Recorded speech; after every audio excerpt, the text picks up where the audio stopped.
सुप्रभात बच्चों।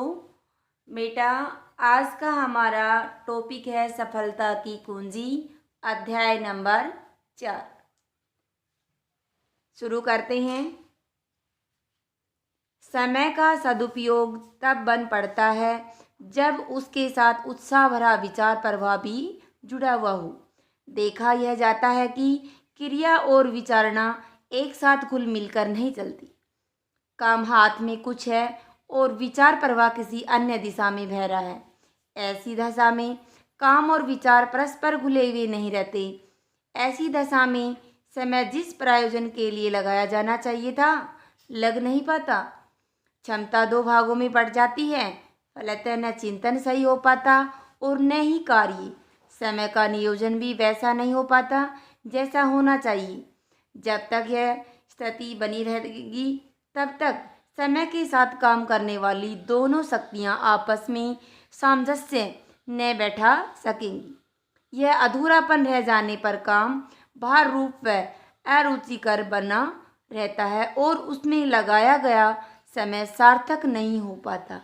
बेटा, इस पैराग्राफ में लेखक क्या कहना चाहता है कि जो भी काम करो, आप अपना मन भी उसी काम पे लगाओ जिस काम में आप समय लगा रहे हो। भाई, हमारा समय तो लग रहा है, लेकिन हमारा मन होता है, हमारा दिमाग होता है, वो कहीं बाहर घूमता रहता है।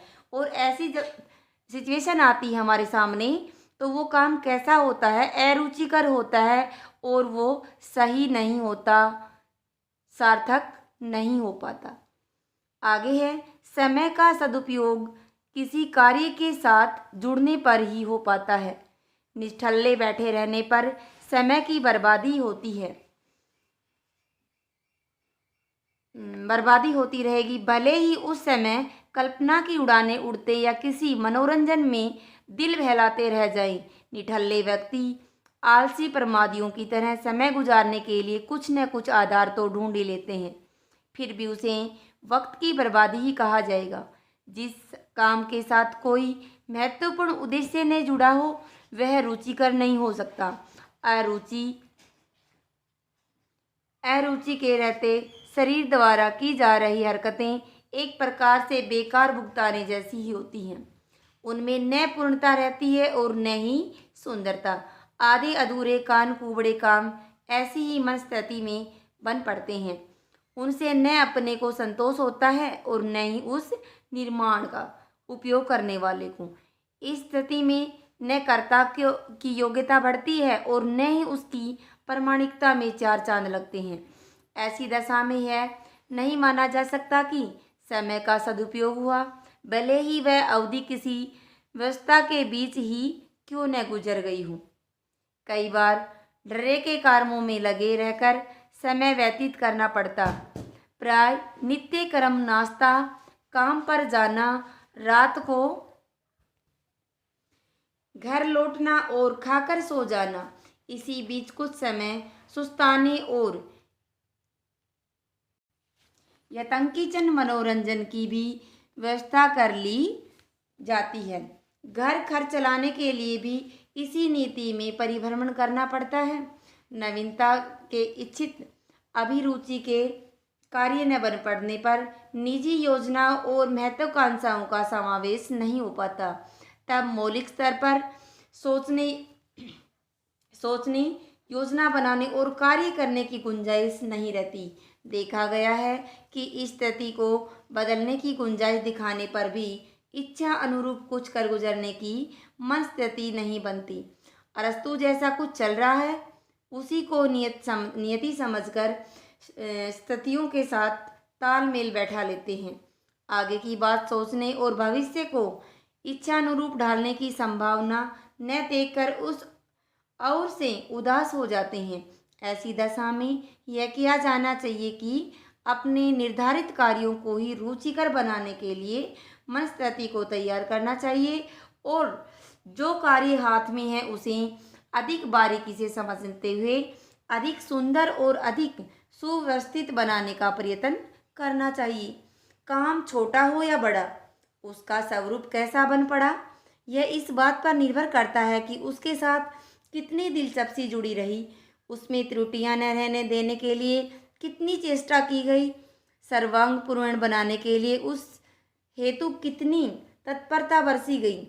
यदि काम मनोयोगापूर्वक किया गया होगा, उसे प्रतिष्ठा का प्रश्न बनाकर अधिकाधिक अच्छी तरह से किया गया होगा, तो निश्चय ही वह कृति अलग से अपनी गौरव गरिमा का परिचय देगी।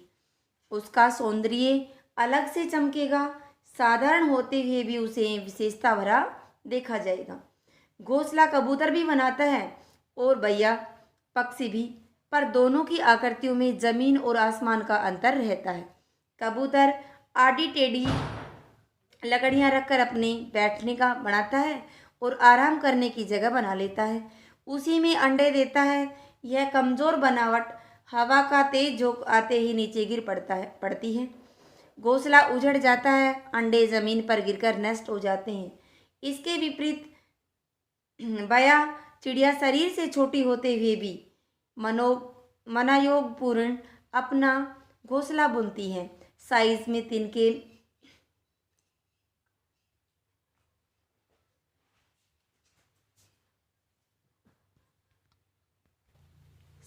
तिनके बीनकर लाती है और उन्हें सतर्कतापूर्वक एक दूसरे के साथ गूंथती है।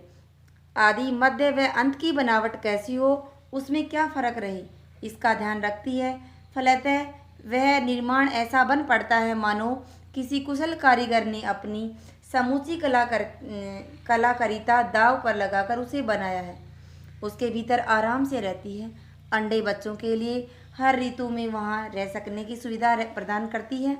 कबूतर लापरवाही से किसी प्रकार लकड़ियाँ इकट्ठी करके घोंसले का नाम पर कुछ भी सुगढ़ अनगढ़ बना लेता है, पर बया है जो अपने घोंसले में सजोई गई कारीगरी की और दर्शकों का ध्यान आकर्षित करती है। यही बात कंधे पर आए हुए सामान्य कार्यों के ऊपर लागू होती है। उनमें नवीनता न हो तो क्या, कोई महत्वाकांक्षी योजना न जुड़ी हुई हो तो क्या, साधारण और हल्के काम भी ऐसी विशेषताओं से संपन्न बनाए जा सकते हैं कि उन्हें अन्य सहकर्मियों की कृतियों के बीच अतिरिक्त श्रेष्ठ सम्मान मिल सके। तो इसमें कबूतर और भैया का कंपैरिजन क्यों किया है, क्योंकि काम दोनों ने किया है, लेकिन काम में क्या है बेटा, अंतर है। तो आज हम इस टॉपिक को इतना ही पढ़ेंगे, ठीक है। आगे का जो आधा बच गया वो अगली वीडियो में। तो आज का होमवर्क है, जितना आपको पढ़ाया गया उतना आप दोबारा से इसकी दोहराई करेंगे। धन्यवाद।